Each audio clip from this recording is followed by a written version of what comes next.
wabarakatuh. Waalaikumsalam warahmatullahi wabarakatuh.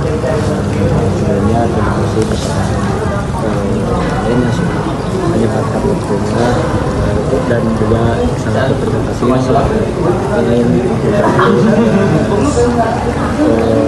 puas kita yang dan tugas dari mata kuliah desain organisasi yang di dosen pengampunya yaitu Nah, kita ini ada mau mengajukan beberapa pertanyaan, soalnya kita juga saya juga pribadi tahu bahwa aku itu sudah mendirikan organisasi yang mana organisasinya itu namanya itu project ya. Mungkin langsung aja ya kita mulai wawancara atau diskusinya. Langsung aja ke pertanyaan yang pertama mungkin boleh. Nah, aku mau tanyakan kalau misalkan orang tuh kan sekarang tuh lagi fokusnya tuh di bidang organisasi host project. Nah, awal mula host project itu didirikan tuh karena apa sih kan? Awal host project didirikan itu karena pertama itu kesadaran kolektif. Jadi di antaranya itu saya sebagai pendiri co-founder, terus ada Rifki itu anak Rukin, terus ada Iksan. Nah waktu itu sebenarnya sebelumnya bukan namanya itu bukan host project tapi Muda Berpolitik. Diawali dengan program seminar Sumpah Pemuda tahun 2024, jadi mulai 2024 akhir. Terus kemudian kita transformasi ubah nama jadi host project.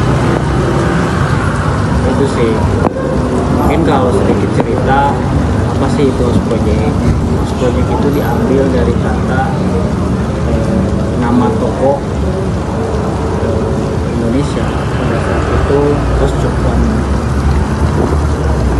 Jadi kita pahami bahwa dia itu sebagai guru bangsa dan kita ingin merepresentasikan kepemimpinan beliau, ketokohan beliau yang mana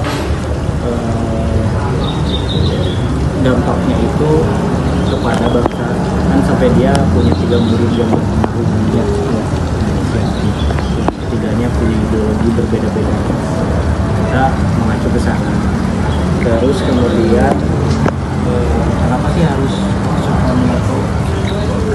Ya karena saya melihat bahwa pemimpin ataupun tokoh yang ideal itu beliau gitu.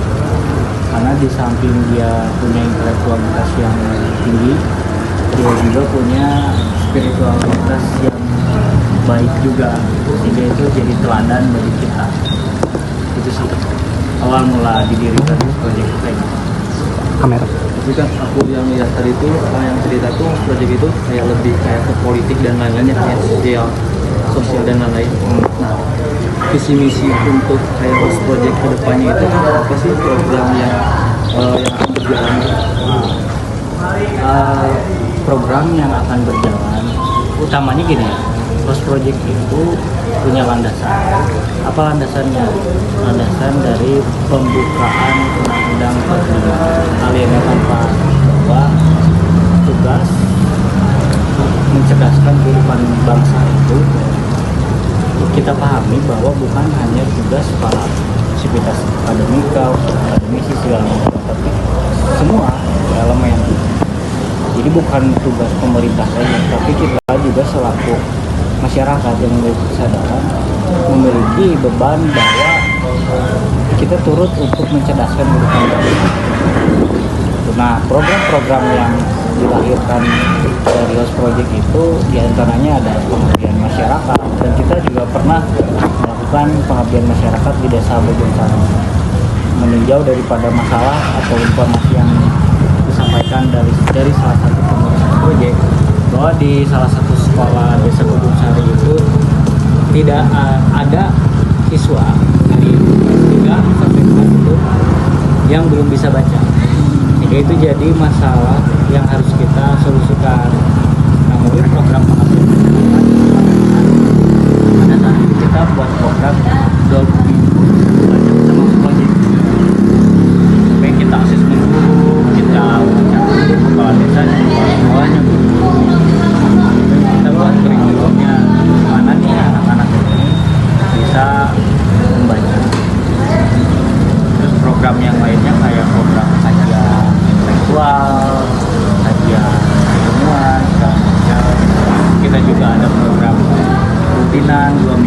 melalui yaitu DPR lah ya, jalan perpustakaan rakyat. Kita suka ngadain itu di taman di dekat DU lah kalau di sana. Terus juga ada program tadi yang suka muda itu tahunan tahun sekali Pak Tokso gitu materi dan banyak lagi sebenarnya yang ngejalin hubungan kemitraan antara komunitas di luar sana yang memang relevan dengan pendidikan membangun kemitraan dengan perusahaan-perusahaan yang bisa mendukung terwujudnya visi misi kita. Itu program ke depan yang kita laksanakan itu bermula dari program yang sudah dilaksanakan kayak gitu. Tapi makanya sudah merasa puas nggak sih kan kayak struktur yang akan buat dalam organisasi ini tuh udah merasa puas kayak SDM-nya udah cukup atau apa-apanya udah cukup tuh kan? Tentu dalam komunitas pasti banyak ya dinamika. Ada konflik, ada miskomunikasi, ada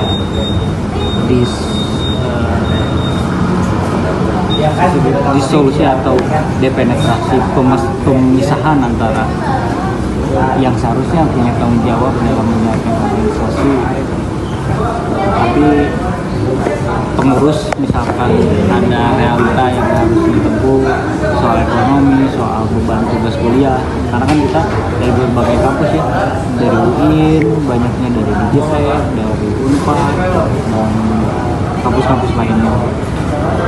Nah, jadi sebenarnya dinamika itu ada, jadi saya nggak merasa cukup untuk terus membuat revitalisasi atau pembenahan di dalam. Ya upaya berikutnya apa? Ya terus menjalin hubungan emosional dan kedekatan emosional itu yang bisa menjawab persoalan-persoalan. Oke. Terus kalau misalkan kan politik itu berarti sudah berjalan cukup lama. Apa ada tantangan yang pasti tantangan ada gitu? Apa tantangan yang paling besar? Jadi selama menjalankan politik itu apa? Karena kan pasti dalam organisasi itu ada komunikasi, pasti ada, terus ada hal lain dan berbagai hal gitu kan. Yang dirasakan itu apa sih tantangan terbesar sama menjalankan politik? Ya tantangannya banyak sih, tapi yang paling utama itu bagaimana pengurus itu bisa solid, kompak, harmonis. Kan itu bagi saya itu problem semua organisasi. Bagaimana membangun persepsi yang sama, paradigma yang sama. Jadi sebenarnya bukan dari faktor eksternal, faktor masalah pribadi. Jadi bagaimana justru komunitas itu hadir untuk menjawab persoalan pribadi, bahkan saya tidak sepakat dengan narasi jangan bawa-bawa masalah pribadi ke organisasi. Justru itulah yang menjadi hambatan hari ini. Maka jadi sebenarnya dinamika itu ada, jadi saya nggak merasa cukup untuk terus membuat revitalisasi atau pembenahan di dalam. Ya upaya berikutnya apa? Ya terus menjalin hubungan emosional dan kedekatan emosional itu yang bisa menjawab persoalan-persoalan. Oke. Terus kalau misalkan kan politik itu berarti sudah berjalan cukup lama. Apa ada tantangan yang pasti tantangan ada gitu? Apa tantangan yang paling besar? Jadi selama menjalankan politik itu apa? Karena kan pasti dalam organisasi itu ada komunikasi, pasti ada, terus ada hal lain dan berbagai hal gitu kan. Yang dirasakan itu apa sih tantangan terbesar sama menjalankan politik? Ya tantangannya banyak sih, tapi yang paling utama itu bagaimana pengurus itu bisa solid, kompak, harmonis. Kan itu bagi saya itu problem semua organisasi. Bagaimana membangun persepsi yang sama, paradigma yang sama. Jadi sebenarnya bukan dari faktor eksternal, faktor masalah pribadi. Jadi bagaimana justru komunitas itu hadir untuk menjawab persoalan pribadi, bahkan saya tidak sepakat dengan narasi jangan bawa-bawa masalah pribadi pribadi ke organisasi. Justru itulah yang menjadi hambatan hari ini kan. Maka harus disolusikan oleh pengurus, oleh ketua kan gitu. Ya, itu tidak jadi hambatan. Itu tantangan, salah satu tantangan terbesar saya. Kedua, pelatihan organisasi birokrasi, aturan tulis, aturan ART, ataupun ya kan terjadinya birokrasi itu tidak ada aturan yang jelas, maka itu harus dijawab.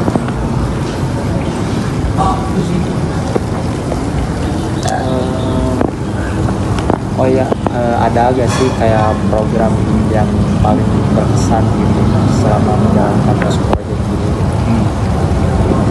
Program yang paling berkesan itu ada namanya KBP yang tadi saya sebutkan, pengabdian. KBP itu kawasan bina progresif.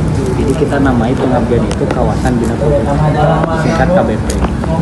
Kenapa itu berkesan? Karena apa ya? Karena kebayangkan dari persiapan sampai pelaksanaan kita bangun bersama. Di situ ide, gagasan, saran ataupun brainstorming dari teman-teman itu menghasilkan sebuah ide, yang ide itu diimplementasikan di program tersebut. Nah itu kan jadi dilatih kita, apalagi waktu pelaksanaan ada kesan yang hadir dalam ingatan gitu, baik saya pribadi maupun teman-teman Host Project, yaitu ketika kita makan bareng di situ, ketika kita buat program bareng di situ, ketika kita dikasih kesulitan anggaran misalkan, ketika kita tidur bareng di situ, bahkan yang paling berkesan kita urusan sholat, kita jadi bisa saling mengingatkan subuh gitu kan, sholat berjamaah. Kebiasaan-kebiasaan yang buruk yang kita lakuin selama ini itu bisa tersolusikan karena adanya kebersamaan. Itu yang kemudian membangun ikatan, bonding. Kita dekat satu sama lain, kita tahu satu sama lain masalahnya di mana. Itu sih yang paling berkesan. Apalagi dampak kepada masyarakat waktu itu di Bojongsari, mereka mengapresiasi ke kita gitu, bahwa hadirnya Host Project sebagai komunitas yang gabungan dari para mahasiswa kampus beda-beda itu bisa menjawab persoalan mereka. Itu kan ada yang nggak bisa bener gitu, analisis kita tepat, maka kesimpulannya pun baik, tepat juga. Nah itu berkesan juga di masyarakat. Jadi bukan hanya berkesan di diri kita, tapi berkesan juga di masyarakat. Nah gitu kan harusnya, bukan hanya sekedar bikin tong sampah, hiburan, atau petunjuk anak jalan. Ya sebenarnya kan masyarakat setempat, walaupun lampu gelap, dia tahu jalannya gitu, terus juga. Jadi esensi daripada mahasiswa bagaimana menuangkan jejak epistemik, jejak kejurusannya, mengedukasi masyarakat. Dan di situ juga kita bagaimana memenuhi kebutuhan masyarakat UMKM. Kita buat juga workshop UMKM di situ, menghadirkan narasumber yang kompeten, baik itu teorisi dan praktisi, selama 2 hari. Dan kita juga bikin pelatihan kepemimpinan. Di situ ada pesertanya Karang Taruna, ada OSIS SMK setempat, SMA gitu. Dan itu cukup membantu mereka, dan mereka berkesan begini, Kang ternyata ya selama ini saya berorganisasi, saya baru menemukan materi ini. Oh berarti kan terlihat gitu ya, budaya organisasi hari ini itu hanya eventual saja, makanya terasa capek, tidak ada pemaknaan. Banyaklah dan lain sebagainya kesan-kesan yang saya dapatkan di sana gitu ya, sampai meninggalkan pekerjaan, cuti dulu waktu itu. Tapi benefitnya terasa gitu, karena bagi saya benefit dari organisasi itu bukan materi saja, dan bahkan tidak mendapatkan materi, tapi peningkatan kapasitas, baik sosial, keilmuan, keterampilan, kita dilatih di sana.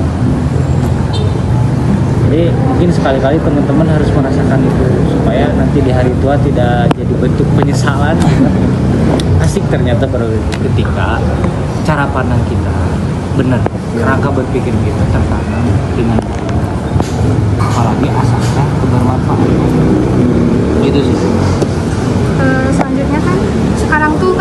teknologi digital membantu banget gak sih perkembangan organisasi di dalamnya tuh?